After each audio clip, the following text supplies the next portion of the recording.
Bueno, vamos entonces a comenzar con el recorrido final de esta unidad número 2, esta extensa unidad número 2, que viene a concluir con esta clase número 5, que corresponde, como ahora veremos, a los estadios 4 y 5 de Osterrieth y a la cuarta edad de Erikson. Vamos entonces a ver los temas. Recuerden ustedes que el texto de Osterrieth es el centro de nuestros recorridos. Tengo la mano porque ahora lo vamos a leer. Vamos a ver los temas. Pantallazo breve de lo que habíamos visto hasta ahora.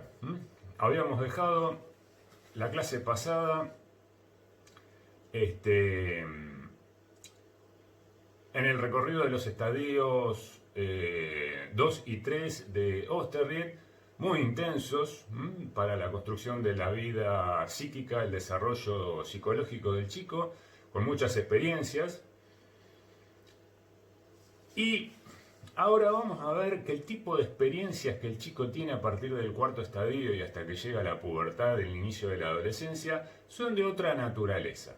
Como decíamos al final y adelantábamos al final de la clase anterior, ya no van a ser experiencias tan afectivas o pasionales, porque la intensidad de las mismas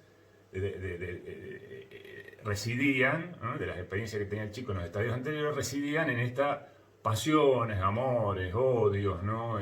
Contradicciones, conflictos, yo, ellos, super yo, ¿no? La madre, el padre, las prohibiciones, bueno, todo eso se tranquiliza, podríamos decir, ¿no? Después del Edipo, eso se tranquiliza un poco, el mar queda un poco más calmo, las tormentas estas pasionales bajan, y el chico le queda a disposición toda una energía que ahí va a venir lo social a apropiarse de eso para continuar con el desarrollo psicológico.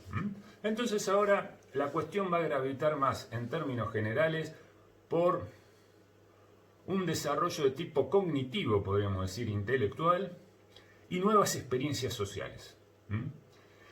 Experiencias sociales que, bueno, lo van a obligar al chico a replantearse cosas a nivel interno, psicosocial, como siempre. Vamos a ver los temas.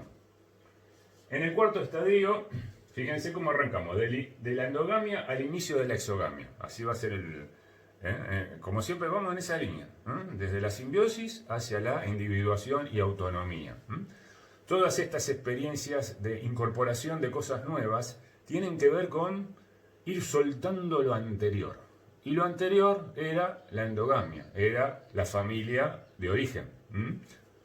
Todo ese mundo afectivo, ¿no?, necesario, como ya lo vimos en el hospitalismo, muy necesario, ¿no?, pero que cumple su ciclo, su tiempo y hay que dejarlo para ir hacia otras cosas. El crecimiento es eso. Etapa, que paso, me quedo un rato, meseta, sacudón, acuérdense del electro, y después sigo y subo un escalón más y así voy avanzando en esta construcción del desarrollo psicológico. En el desarrollo psicológico. Cuarto estadio, disgregación de la subjetividad primitiva. Estamos ya con un chico de 6 años. Cuarto estadio, 6 a 9 años, se disgrega. Era un poco lo que decíamos recién. Las cosas anteriores se empiezan a disolver para dar lugar a algo nuevo. Lo anterior ya no sirve para andar por el mundo. Uno ya no es más el nene o la nena, el nene de mamá o la nena de papá, sino que pasa a ser uno más. Ahora lo vamos a ver. Entonces, hay cierta neutralidad que empieza a aparecer y que el chico tiene que empezar a aceptar.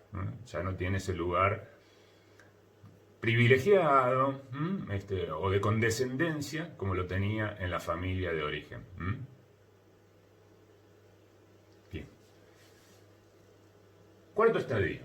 ¿Cuáles son los factores que van a empezar a gravitar desde lo social para interpelar la subjetividad? para cuestionarle, para decirle tenés que ir por acá, remodelate, tenés que ir por acá. Este es el camino. El chico se va a tener que ir adaptando a eso nuevo. Bueno, ahora vamos a ver, en la escuela marca se abre una puerta y se entra a otro espacio, que es otro espacio social, ya no la familia nuclear. Ahora va a ser la escuela, el espacio social, para subjetivar experiencias. Fíjense ustedes, lo social, lo psíquico. Antes lo que daba elementos a la subjetividad, ¿no? Le daba estímulo, le daba material a la subjetividad, era la familia nuclear, los otros auxiliares. Estaban ahí y le proveían al chico para que vaya creciendo, experiencias, nuevo ambiente, ¿no? Objetos, palabras. ¿No? Eso ya basta. Esa dimensión de lo social, tan cercana, se cortó. Entonces aparece otra dimensión de lo social, que es la institución escolar. Entran a la primaria, podríamos decir, para ubicar a un chico de primaria. Y empieza a hacer otro recorrido social, con otras experiencias, con otros personajes, y otras exigencias, y otras expectativas. Entonces se encuentra con el grupo de padres, ¿no? Por ejemplo. Los maestros, otros adultos referentes, distintos. Maestros, directores, todo eso que andan dando vuelta en la institución escolar, otra cosa. Y la expansión intelectual. Conocimientos, saberes nuevos, lectoescritura, ahora vamos viendo. Entonces todo eso hay que incorporarlo y remodela lo psico. Lo social remodela lo psico. En esta etapa hay que tener presente el cuerpo, ¿no? El cuerpo, queda al fondo. Ya no es tan protagonista como era antes. ¿Se acuerdan que antes arrancamos de ahí? Arrancamos de ahí. Lo primero, cuando aparecemos en el mundo, aparecemos con el cuerpo. Y lo social, uno no entiende bien qué es todavía, está lejos, porque los órganos sensoriales, acuérdense, lo psico, está todo caos, confusión, entonces el cuerpo manda. Después sigue el cuerpo, ¿no? Mandando el ello, los placeres, ¿no? la fase anal, la fálica, ahí está el cuerpo presente, ¿no? Llegamos a los 6 años y el cuerpo, quédate quieto. Se lo cajonea, frisado, a esperar. Entonces entramos en esta cuarto estadio y quinto, estamos empezando a conocer, en lo que los psicoanalistas llaman el periodo de latencia, algo que queda latente ahí, a la espera. El cuerpo queda a la espera. ¿Hasta cuándo? Y al fondo, 12 años, pubertad. Ahí aparece de vuelta. Pero por ahora el juego es más hacia lo social, lo psíquico y lo social, no tanto lo psíquico y el cuerpo. Después va a venir el cuerpo de vuelta a interpelar lo psíquico. Entonces, cambios corporales, las hormonas, el desarrollo, nuevas sensaciones, y eso lo interroga al chico, la imagen corporal que cambia, ¿no? Bueno, ellos se tienen que adaptar a todo eso. Bueno, pero todavía no. Ahora, en cuarto y quinto estadio es cognitivo, intelectual, cada vez más abstracción, porque el cuerpo no molesta, entonces podemos hacer todo ese trabajito, tenemos energía liberada, ya no la tenemos que ocupar esa energía psíquica para resolver el Edipo, la fase anal, el conflicto del ello, el superyo, todo eso quedó atrás. Entonces ahora la energía psíquica es para otras cosas. Quinto estadio, bueno, ya ahí está la meseta de la infancia, podríamos decir, ¿no? Madurez infantil, sigue avanzando, cada vez más crece, ¿no? Lo intelectual cada vez un poco más abstracto, se va desde lo concreto, sube, ¿no? a poder pensar cosas y hacer razonamientos, ¿no? Y manejar la fantasía desde lo intelectual. Y, bueno, la pandilla, vamos a ver, el grupo que se consolida más y empieza a aparecer esta cuestión de la interioridad. Preguntas existenciales, ese tipo de cosas, planteos, cada vez los padres empiezan a quedar cada vez más lejos, el chico el ensimismamiento, las decisiones que toma tienen cierta fundamentación, porque como razona, empezó a leer, entonces se entera de algunas cositas nuevas, las incorpora a su mundo, ¿no? Y empieza a tener una versión cada vez más propia de su mundo, ¿no? Entonces la interioridad, que ya prepara para la interioridad de la adolescencia, ¿no? Toda esa exploración del adolescente y las preguntas ahí ya un poquito más fuertes que lo interpelan al adolescente. Entonces, pero ahí ya estamos 9, 12 años, ¿no? Avanzando de a poquito hacia esa nueva etapa que va a ser la adolescencia. Que va a quedar para la clase que viene, la clase 6, unidad 3, ya vamos para allá. Bueno, y entonces la bibliografía que ustedes tenían que leer, que ya la tienen leída, súper leída. Erickson, sobre todo el último, el cuarto, la edad y Osterriet. Los dos capítulos, cuarto y quinto estadio, como corresponde. Bueno, vamos a el cuarto estadio.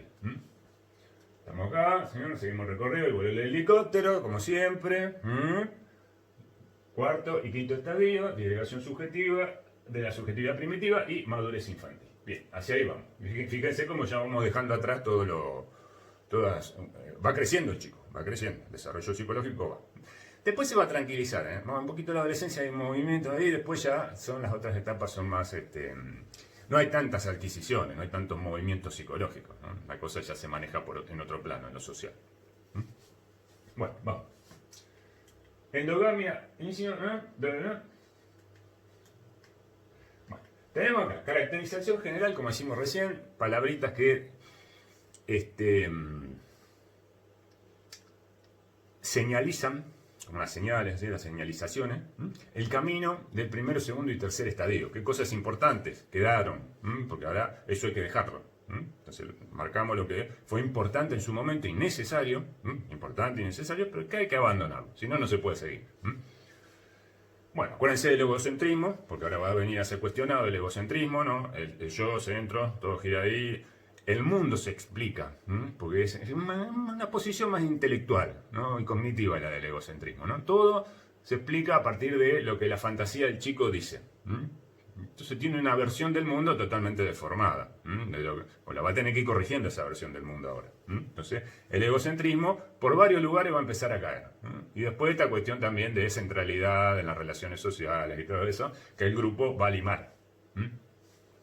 Familia nuclear, hay que empezar a dejarla porque empiezan a llegar adultos con nuevos planteos, nuevos saberes, otras posiciones frente a determinados temas, saben otras cosas que en casa no se saben. Entonces se empieza a relativizar esta omnipotencia parental. La omnipotencia, el todo poder de los padres comienza a ser relativizado, cuestionado. Ya había empezado a ser cuestionada tímidamente por yo en el negativismo, en el oposicionismo, ¿no? Cuando le ponía un freno al chico, los berrinches, no, yo quiero esto, lo otro. Bueno, pero volvía de vuelta al ruedo porque ahí lo que mandan son los padres dentro de la familia. Pero ahora, cuando vaya a la escuela, el chico, los padres lo van a citar a los padres, ¿no? Entonces hay alguien por arriba de los padres en la institución escolar. Entonces los padres no son omnipotentes, ¿no? Tienen que agachar la cabeza porque la maestra quiere hablar por el chico, ¿no? O la directora le tiene que decir algo, ¿no? Felicitarlo, ¿no? O bueno, algo que pasa. Pero entonces los padres acatan. Lo dijo la maestra, hay que hacerlo. La maestra. Bueno. Entonces los padres bajan un escalón. De tan grande que eran, bajan un escalón. Relativo, porque adentro siguen siendo ídolos, ¿no? En la adolescencia ya lo vamos a ver. Intuición perceptiva. Bueno, esta era la forma que tenía del chico de explicar las relaciones entre los objetos, las transformaciones, que opera, cuando se opera una transformación en un objeto, ahora vamos a ver unos ejemplos, cómo la explican los chicos. Si por ejemplo agarro una plastilina, ¿no? y la deformo, era la redonda y la alargué y le hice, no sé, como un tubito. Y entonces le preguntamos al chico, ¿dónde hay más? La misma plastilina, lo único que hizo fue formarla. ¿Dónde hay más? ¿Dónde estaba redonda o donde es como un tubito? Y bueno, no, acá hay menos porque está es más finita, te dice. Bueno, ese tipo de... Porque la fantasía domina sobre el objeto. El mundo interior del chico explica la realidad. Y la realidad por sí misma no es independiente. Depende de la fantasía del chico, de lo que él cree que es. Entonces el mundo se tiene que adecuar a su imaginación. Bueno, eso se va a revertir acá, ¿no? Acá va a ser al revés. La imaginación se va a tener que adecuar al mundo. Le van a hacer entender eso. Que los objetos tienen sus leyes propias. Hay que conocerlas. Y bueno, el objeto manda. La realidad manda. Bueno.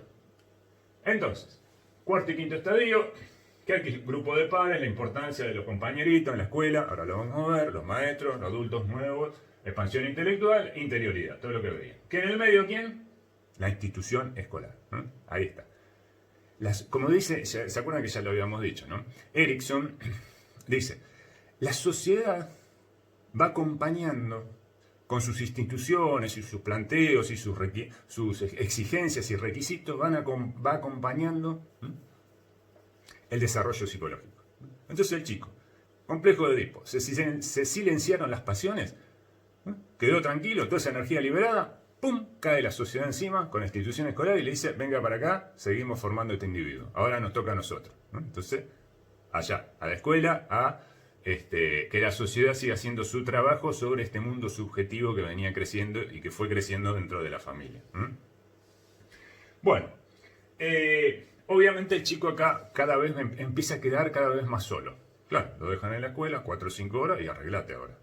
Ahora tenés que, al principio lo acompañarán, la adaptación o lo que fue, todas esas cosas que pasan a veces, pero después cada vez más solito y se la tiene que arreglar con los compañeritos y con lo que pase con los adultos que están ahí en la institución escolar. Se trata de un medio institucional que desde lo afectivo es neutro, porque, como decíamos recién, el chico no tiene ningún privilegio y lo tratan como uno más. Entre todos, el anonimato. Empieza el anonimato social. Qué distinto, fíjense ustedes, por eso lo decíamos la vez pasada. ¿Se acuerdan del hospitalismo? Spitz. Y decíamos, cuando el chico pierde a los otros auxiliares, en Spitz volvemos para atrás para comparar el efecto de las instituciones sobre la subjetividad. Spitz, ¿qué efecto tenía la institución, el orfelinato? El orfanato, sobre la subjetividad del chico, cuando se quedaba solo, también, y lo trataban de manera anónima, también. Bueno, se caía ese chico, ¿no? Podía llegar a la muerte. ¿Se acuerdan? Todo el síndrome de hospitalismo, los síntomas y todo eso. Y decíamos, en los primeros 18 meses, tiene que estar el otro auxiliar. Si se retira y el trato es anónimo, la subjetividad se cae. Acá no. Acá ya está constituido yo, ya viene fuerte, ya lo fortalecieron, está inmunizado. Entonces ahora el anonimato, sí, molesta un poco, uno quiere, ¿no? Cuando no hay clase festejamos, claro, cuando me quedo en casa, vuelvo con mis cosas, etcétera, etcétera. Pero ese anonimato no me derrumba, como le pasaba a los chicos de Spitz. Sigo adelante. Bueno, entonces fíjense ustedes que hay otro tipo de reacción subjetiva frente a esta propuesta social que es más o menos parecida. No tanto, pero más o menos. Para compararlo, para que ustedes vean los efectos en las distintas edades de las instituciones sobre la subjetividad. Y la escuela también viene a señalar que la familia nuclear, esa que está ahí, no es el futuro. Eso hay que abandonarlo. Ya el Edipo lo dijo. El Edipo, con la función paterna, dijo, acá se corta algo, vos tenés que ir para afuera. Le dio las identificaciones, el Edipo, para afuera, promesa. La promesa está afuera. La tierra prometida no está acá en la familia. Hay que abandonarla. Es decir, cada vez se lo empuja más al chico hacia afuera, hacia la exogamia. Desde distintos lugares le están diciendo, por acá no, anda para allá, anda para allá. Entonces la escuela, con toda esta propuesta que le va a traer, con estos, con lo que le va a mostrar de a poquito, sutilmente, viene a reafirmar esto que el Edipo planteó en su momento. Desde lo afectivo, ahora viene con el y le da herramientas también para seguir. Herramientas intelectuales, ¿no? Y le va mostrando cómo es el mundo de otra manera, ¿no? Ya no como le dijeron adentro de esta familia nuclear. Entonces, la escuela muestra también esto de que el futuro está afuera, es exogamia. Entonces, de vuelta, acá tenemos endogamia, inicio de exogamia, inicio más fuerte, ahora sí, social, más fuerte, ya con un pie fuera de la casa, pero es pie concreto, ¿no? El cuerpo afuera de la casa. 5 horas, 4, 5, 6 horas fuera de la casa, y ahí arreglate y empezá a andar. una nueva experiencia, que hay que subjetivizarla, como decimos siempre, ¿no? Hay que solucionar todo eso, hay que acomodarse, ¿no? Y decir, bueno, todo eso desconocido que empieza a aparecer, porque lo conocido era la familia nuclear, y todo esto es desconocido, hay que empezar a andarlo, ¿no? Y bueno, ensayo y error, ¿no? Con lo que le dieron ahí adentro, ¿no? Con lo que le dieron antes. Entonces, el chico llega con una biografía, ¿no? Y los maestros pobres a veces tienen que ver cada cosa, ¿no? Pobre maestro. Bueno. Vamos entonces a el cuarto estadio. Disgregación de la subjetividad primitiva, 6 a 9 años, entran en escena el grupo. El grupo de pares. Nueva experiencia, ¿eh? Mini social. El grupo es una célula social, ¿no? Pero el grupo de pares. Todos, los nenitos en el jardín, en el recreo, en la primaria, ¿no? En el árbol, ¿no? Empiezan a conocerse, a hacer grupitos, simpatías, etcétera, etcétera. Y nuevas experiencias, ¿no? Nuevas experiencias. El chico, aparece algo muy importante, que es la regla de juego. Los juegos reglados. En educación física, en los recreos. Entonces, el juego reglado le va a exigir al chico que tenga que negociar las necesidades, porque todo tiene la misma necesidad y todo quiere lo mismo. Entonces, hay que homogeneizar esas necesidades, negociarlas, las tendencias contrapuestas, lo que uno quiere, lo que el otro quiere, cooperación, trabajo en conjunto, renunciar para que el otro pueda, ¿no? En su momento, ahora te toca a vos el turno, ¿no? Etcétera, etcétera. Bien, entonces el grupo aparece ahí como una nueva experiencia, una nueva experiencia que al egocentrismo, lo traemos al egocentrismo, le pone un límite. No sos el centro, todos somos el centro, como decíamos antes. Todos queremos ser el centro en el grupo. Todos los chicos quieren ganar, quieren ser los primeros, quieren no sé, patear la pelota, quieren... Bueno, no, tu turno, momentito. Y a veces ganás y a veces perdés. Bueno. Y te vas a encontrar con algunos que tienen más carácter, otros que son más fuertes, otros más débiles, ¿no? Entonces hay que hacer alianzas. Y bueno, toda una nueva experiencia para el chico social, ¿no? Que anticipa lo que va a venir para después, más adelante, el adolescente, el adulto, porque la sociedad comienza a funcionar de esa manera, ¿no? Todos los grupos por los que después va a transitar son el reflejo de un poco el funcionamiento de estos primeros, estas primeras células sociales, ¿no? Grupitos, y son experiencias, mini experiencias que el chico empieza a transitar. Bueno, y después,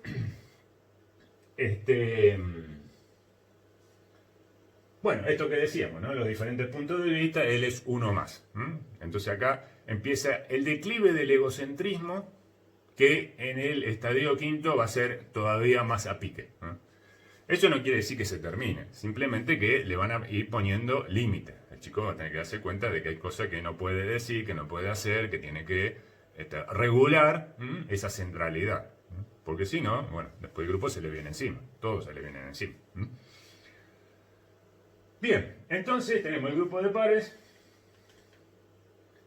la importancia de las experiencias sociales que provee este grupo de pares, que después en el grupo, como decíamos recién, en el quinto estadio con la pandilla, la experiencia del grupo se va a hacer más intensa todavía, ¿no? Más intensa, ¿no? Como lugar de refugio, de referencia, de compartir cosas que no se pueden compartir con los adultos, ¿no? Y sí con los pares, ¿no?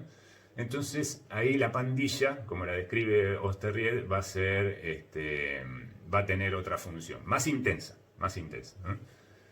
Un valor afectivo más intenso. Bueno, como decíamos, los maestros, directora, la señora que atiende el kiosco, lo que fuera. Otro modelo de adulto. Hablan de otra manera, se dirigen hacia mí de otra manera, me piden otras cosas. Como decíamos recién, los citan a los otros auxiliares, y los otros auxiliares se autorizan, porque lo dijo la maestra. Tenemos que ir a comprar esto, lo dijo la maestra. Entonces tenemos que dejar todo lo que estábamos haciendo ahora en casa, porque el poder de la maestra, de la institución escolar sobre el hogar, lo regula al hogar. El hogar no es, ahí no es, no están los límites del mundo en el hogar. Los límites se corren y hay otras instancias sociales que el chico empieza a conocer que tienen poder sobre lo que pasa en el hogar y sobre las personas que antes parecían, como decíamos recién, omnipotentes. Entonces relativizan el prestigio, la omnipotencia parental, detentan los misterios del saber.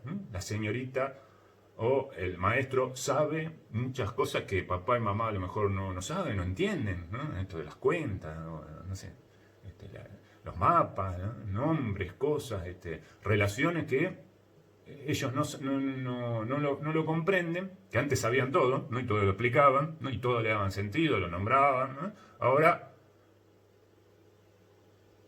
no te puedo creer.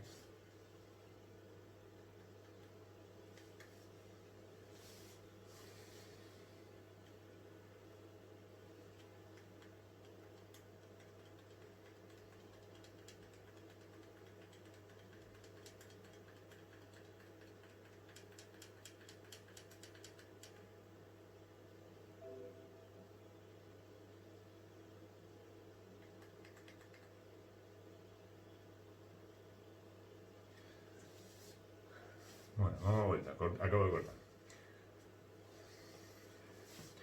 Bueno, entonces, además del grupo de pares, aparecen también en la escena estos otros adultos, los maestros, que vienen a traerle al chico experiencias nuevas, referencias nuevas,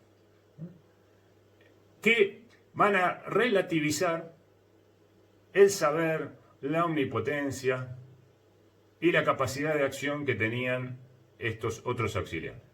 Porque estos otros auxiliares van a tener, como decíamos recién, que bajar un escalón cuando son citados, cuando la maestra en el cuaderno de comunicaciones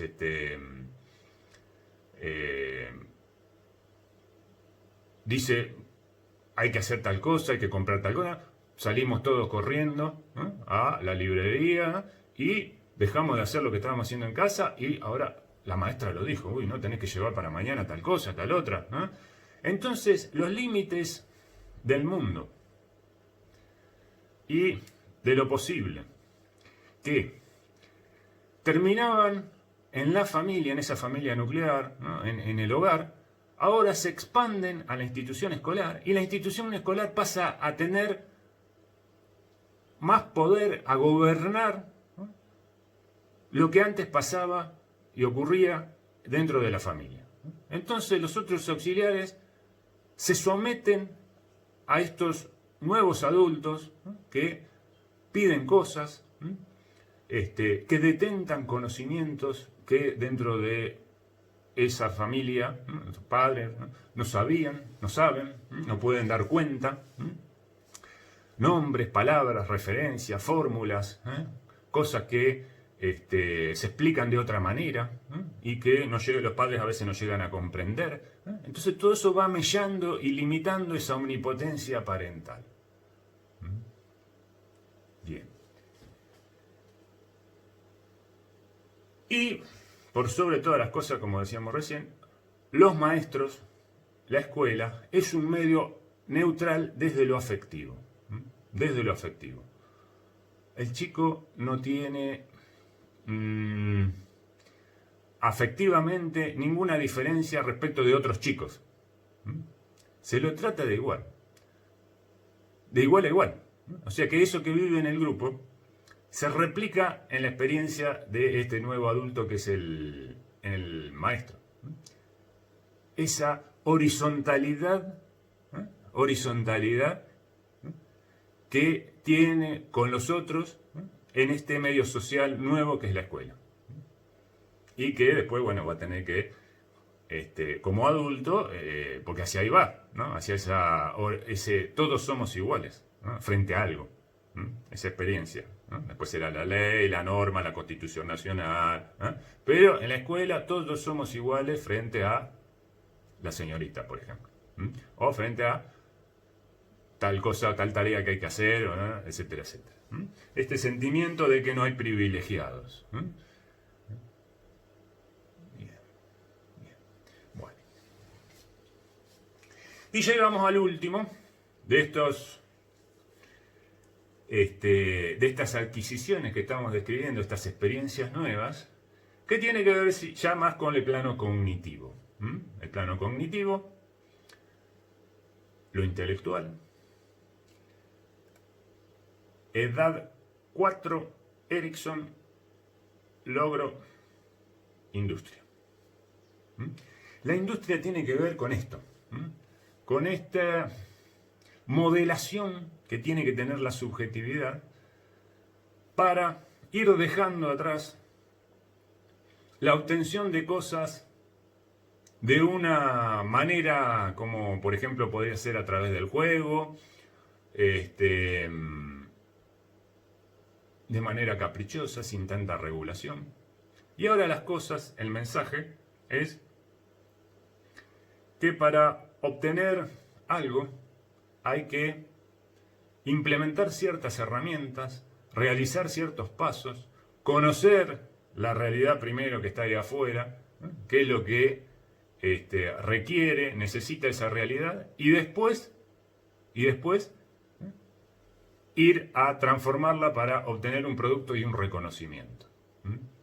Ese recorrido de pasar del juego, podríamos decir, al prototrabajo, que sería la tarea,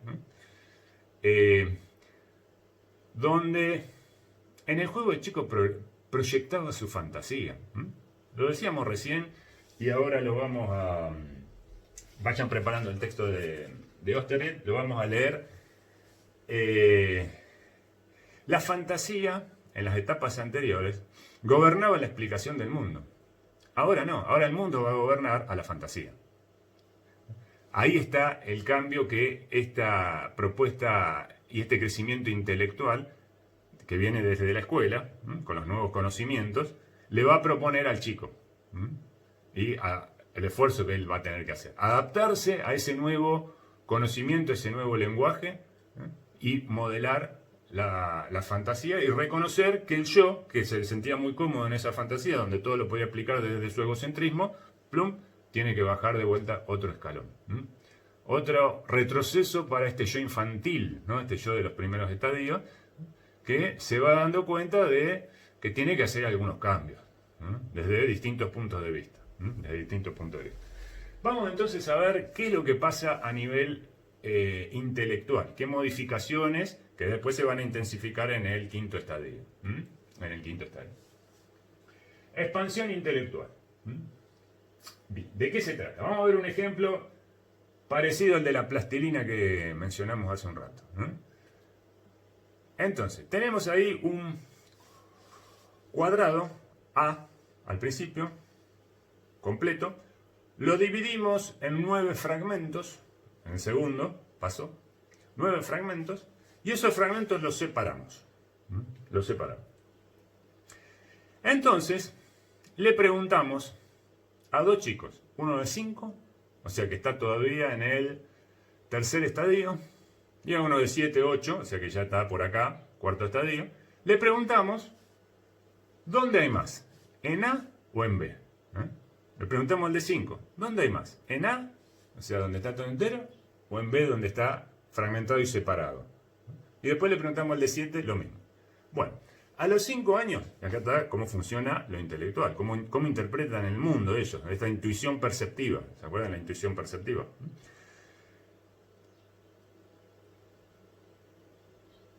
A los 5 años va a decir que hay más en B que en A. Y si le preguntamos, ¿por qué? Y porque está más separado, ¿no? Como está más separado, ocupa más espacio, entonces hay más. O sea que no puede entender el principio de conservación de la materia. Que más allá de que realicemos deformaciones del objeto inicial, como era la plastilina, o en este caso la figura geométrica del cuadrado, que la fragmentemos, que hagamos transformaciones en esa figura inicial, no implica que la cantidad inicial se modifique. Lo que se modifica es la forma, pero no la cantidad. Eso a los 5 años. Entonces la respuesta a los 5 años es: hay más en B que en A, porque en B está más separado. O está, no sé, la plastilina era más larga, ¿no? La otra era redonda. En cambio, a los 7 años va a decir, en A y en B hay lo mismo. Porque ya ahí el objeto y las transformaciones que se producen en el mundo exterior se da cuenta que son independientes de lo que a mí me pase en la fantasía. Si no es que la fantasía gobierna al objeto, sino que el objeto comienza a mostrar propiedades y leyes y normas de funcionamiento independientes de la fantasía. Independientes de la fantasía. El mundo se independiza de la fantasía, el mundo externo. Y eso hay que empezar a entenderlo, de qué se trata esta independencia del mundo de los objetos y el mundo de lo social. Lo acabamos de decir recién, ¿no? Esto entra dentro de la misma lógica de lo que acabamos de decir recién, ¿no? En el grupo es independiente de lo que yo quiero, tiene sus leyes propias, y yo me tengo que adecuar al grupo. Y yo me tengo que adecuar ahora a la maestra de lo que me pide. No porque yo haga un caprichito, la maestra me va a decir, bueno, está bien, no haga la tarea, no, eso, no, eso lo podía hacer en casa, o bueno, negociar de otra manera. Acá no. Acá el mundo está ahí y yo me tengo que adaptar al mundo, no el mundo a mí. En todos los planos. Entonces todo eso son cambios. Lo social le impone cambios al desarrollo psicológico. Y el chico se tiene que adaptar. Entonces vamos a ver un ejemplo de esto. Bueno, realismo egocéntrico, realismo objetivo, que lo describe Oesterrieth. Fíjense, realismo, porque es la realidad, egocéntrico, antes de los 5 años. Claro, es el ego, el centro, que explica lo que pasa en la realidad. En cambio acá, a los 7 años es objetivo el realismo, ¿no? Ya no, mi subjetividad ya no participa en la descripción del mundo, sino que es objetivo, ¿no? Sujeto, objeto, objetivo, hacia afuera, ¿no? El mundo se explica por sí mismo y yo tengo que conocerlo. Va hacia el pensamiento científico. Esto va hacia el pensamiento científico, ¿no? Fíjense, que explica las cosas tal como son, con sus leyes y sus principios, ¿no? El máximo son las ciencias naturales. La ciencia natural, que describen el comportamiento de las cosas con sus leyes, ¿no? La ley de la gravedad, la química H2O. No es que a mí me parece que es H3O, entonces es H3O. No, eso a los 4 años. Pero si pudieran pensar de esa manera la química. Pero, entonces, el objeto empieza a mandar a partir de ahora, en todas sus dimensiones. Bueno, vamos a leer entonces, ahora sí, Oesterrieth, página 152. Vamos a ver esto que acabamos de escribir en palabras de Oesterrieth, cómo la fantasía retrocede en el chico y él se empieza a el objeto, ¿no? Hay que hacerle caso al objeto. La fantasía ya no puede explicar el mundo. El objeto tiene sus propias leyes. Entonces vamos a ver cómo describe de una manera muy linda Oesterrieth esto de que el objeto empieza a gobernar al sujeto. Página 152. Él también va dando ejemplos de cómo fluctúa y cambia la comprensión del mundo en los estadios previos y en este estadio. Por la mitad. A los 4 o 5 años, dice Oesterrieth, el niño se preocupa muy poco de las circunstancias objetivas de la actividad de Papá Noel. A los 4 o 5 años no se hacen muchas preguntas sobre... Dice, lo esencial es que le traigan los regalos deseados y no se pregunta apenas cómo lo hacen, ¿no? Lo que interesa son los regalos. ¿Cómo llegó Papá Noel? Eso es anecdótico, viene después. Lo acepta, no hay problemas, se explica por sí mismo, si vino en una nube, en un trineo, arriba de un reno, en una moto, no importa. A él lo que le interesa es que le traigan lo que pidió, los regalos, que es lo que está esperando. Todo lo demás es anecdótico. A los 6 y los 7 años no se desean menos dichos regalos, ¿no? El interés, a todos nos gusta recibir regalos. Por el contrario, los deseos suelen ser mucho más precisos. Pide cosas cada vez con más detalle y precisión. Pero la estrechez del conducto de la chimenea produce ciertas preocupaciones y plantea un problema. Entonces, ¿Cómo es que pasó por la... Si era muy gordo, ¿cómo entró por ahí? Si era... ¿no? ¿Cómo bajó por el caño de la salamandra? Bueno, al menos se pregunta cómo es posible que el prestigioso personaje visite en una sola noche todas las casas de la ciudad o que haga simultáneamente todas sus provisiones en diferentes almacenes. Se choca entonces con imposibilidades materiales que la esperanza no puede vencer por sí sola. Imposibilidades materiales. El mundo, con sus leyes y sus principios, empieza a interpelar la fantasía. ¿Cómo es posible que esté en todos lados a las 12 de la noche en todos los lugares del mundo? Entonces, de a poquito empieza a retroceder. Estas interrogaciones, este darse cuenta, porque eso se trata de eso, ¿no? El crecimiento es, me voy dando cuenta de otras relaciones que tienen las cosas, lo interroga, lo interpela. Esas preguntas antes no existían. Ahora pervive, persiste lo anterior, porque los regalos siguen interesándole, pero ¿cómo será esto? Bueno, Hansen, acá viene un ejemplo que es lindísimo, cita el ejemplo de un niñito de 3 años que daba de comer a su caballo de madera mientras su hermano de 10 se reía y encontraba ridícula su conducta. Bueno, típica escena familiar. El hermano más grande, que ya sabe las cosas, se da cuenta, lo mira al chiquito y, bueno, el hermano menor, el hermano mayor, el hermano menor. Entonces, ese folclore de reacciones que se repiten en toda la familia. Entonces se reía y lo encontraba ridículo en la conducta. Dice. El pequeño, dice, sabe que su caballo es de madera y no se engaña en su simbolismo, no es tonto. Es más, dice, probablemente quedaría aterrado si el juguete se comportara de pronto como un animal verdadero. Ojalá que nunca se... ¿no? Porque eso es la sensación se angustiaría el chico, ¿no? Si el caballo le empieza a hablar, lo mira y empieza a comer el caballo de madera, se come el pasto, ¿no? Mientras todo quede dentro de los límites de la fantasía, está bien. Pero eso, dice, no le impide darle de comer, porque tal acto entra en la perspectiva de su juego, en la línea de su deseo de ser jinete y tener un verdadero caballo. Esa perspectiva le satisface y le basta. El mayor, en cambio, el de 10 años, choca con la contradicción. Un caballo de madera no sabe comer. Entonces ya empieza el razonamiento, ¿no? La lógica, de sacar conclusiones, al relacionar un dato con el otro y llegar a una conclusión. Entonces ya hay otro mecanismo intelectual y de hilación y encadenamiento de los pensamientos, de las fantasías y las representaciones. Retomamos. Un caballo de madera no sabe comer, es una contradicción. Y no hay que comportarse con un juguete como con un animal verdadero. Diferencia estas dos realidades. Ve el juguete en su realidad propia de objeto inanimado. Y no en una perspectiva egocéntrica dominada por las necesidades del momento.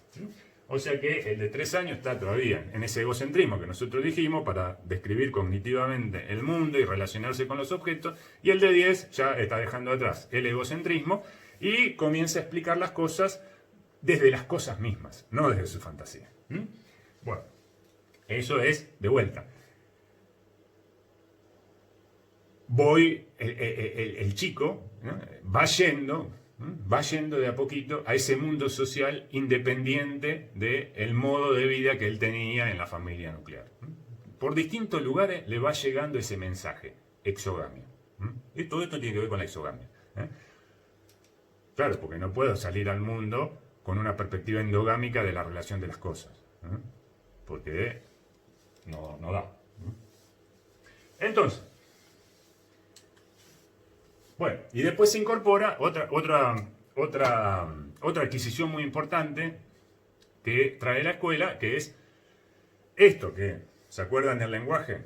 Que había sido posible por la maduración neuromotriz, poder la comunicación. Claro, ese era el lenguaje oral. Ese es el primer, ese tiene que estar. Ese tiene que estar sí o sí. La oralidad para comunicarse con el otro, para hacerse entender, para pedir cosas, para preguntar, interrogar. el lenguaje oral tiene que estar. Eso lo posibilitaba la maduración neuromotriz. Ahora, en el plano de la comunicación y del lenguaje se da un salto más, ¿no? La institución escolar va a aportar otro elemento, otras herramientas para que el chico se vincule con el lenguaje de una manera distinta. Ya no a través de la oralidad, que ahí no había ninguna mediación institucional, porque eso era la maduración neuromotriz y se largan a hablar. Ahora hay una mediación institucional. Ya no es el lenguaje oral, sino que va a ser la lectoescritura. Aprender el lenguaje, pero escrito, y aprender a leer. Entonces le abre un universo de posibilidades nuevas, la lectoescritura. Esto, para el proceso de humanización, no es necesario. No es necesario, no es imprescindible. Se puede ser humano sin saber leer y escribir. Ahora, para la socialización, y más hoy en día, bueno, ni hablemos, ¿no? Marca un límite. Dominar o no la lectoescritura. Entonces, para la humanización, lenguaje oral, sí o sí para todo el mundo. La lectoescritura puede estar o no estar. Mejor que esté, porque si no le pone un techo bien bajo, ¿no? A esa inserción social exogámica de ese ser humano que está creciendo. Bueno, y está mediado por instituciones, cosa que el lenguaje oral no, la lectoescritura sí. Entonces, la lectoescritura, ¿qué le va a permitir al chico? Y bueno, esa curiosidad que tenía anteriormente,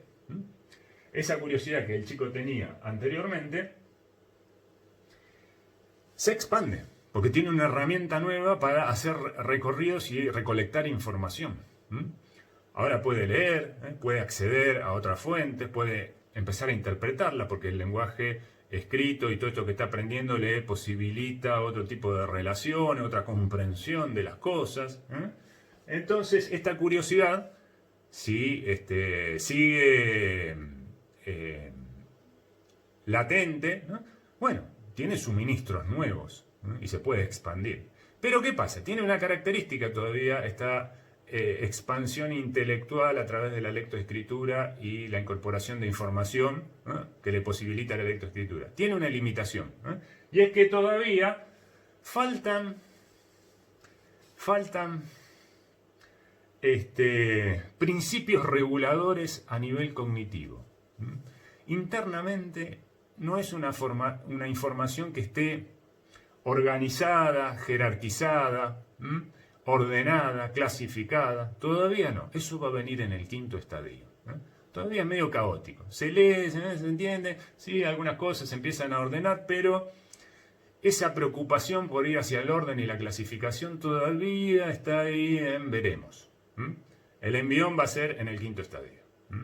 El envión va a ser en el quinto estadio, donde toda esta información que se viene acumulando por la lectoescritura y por la curiosidad, por el empuje, se ordena, se jerarquiza, se clasifica. Bien. Bueno, vamos entonces ahora sí al último estadio y con esto vamos a terminar.